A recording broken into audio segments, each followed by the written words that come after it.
రైతులు పంట నష్టపోతే పరామర్శలకు ఎర్ర కార్పెట్ వేసుకొని పోయినోళ్ళు ఇప్పుడు రైతుల కష్టాల గురించి మాట్లాడుతుండ్రు. ఇదేమన్నా న్యాయమేనా కాకానే? 10 మందికి అన్నం పెట్టేటువంటి అన్నదాత మీద చంద్రబాబు నాయుడు పరిపాలన కత్తి కట్టేటువంటి విధంగా, కక్ష తీర్చుకునేటువంటి విధంగా ఉంది తప్ప టైంకు వడ్లు కొని టైంకు పైసలు ఇస్తున్నారు, రాయితీ మీద ఎరువులు విత్తనాలు ఇస్తున్నారు. ఎందుకు కాకాని అట్లా అబద్ధాలు చెప్తున్నావు? ఎక్కడ కూడా అన్నదాతలను ఆదుకోవాలనేటువంటి కనీస ఆలోచన లేకపోవడం అనేటువంటిది దురదృష్టకరమైనటువంటి విషయం. రైతులు బ్యాంకుకు పోతే 15 నిమిషాలలో రుణాలు ఇవ్వాలి, కౌలు రైతులను ఆదుకోవాలి అని బ్యాంకులకు ఆర్డర్లేసిన ప్రభుత్వం నీకు నచ్చుతలేదా కాకని?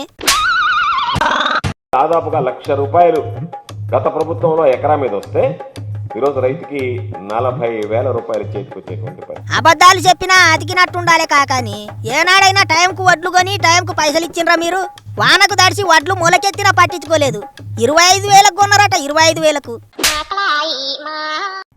ఇసుకలో ఎంత దోచుకున్నాము, మద్యంలో ఎంత దోచుకున్నాము, ఈ స్కాములు ఎంత దోచుకున్నాము, వీటిలో కమిషన్లు ఎంత తీసుకున్నాము. మీరు అంత గొప్పగా పరిపాలిస్తే ప్రజలు మీకు 11 సీట్లే ఎందుకు ఇచ్చిండ్రయ్యా?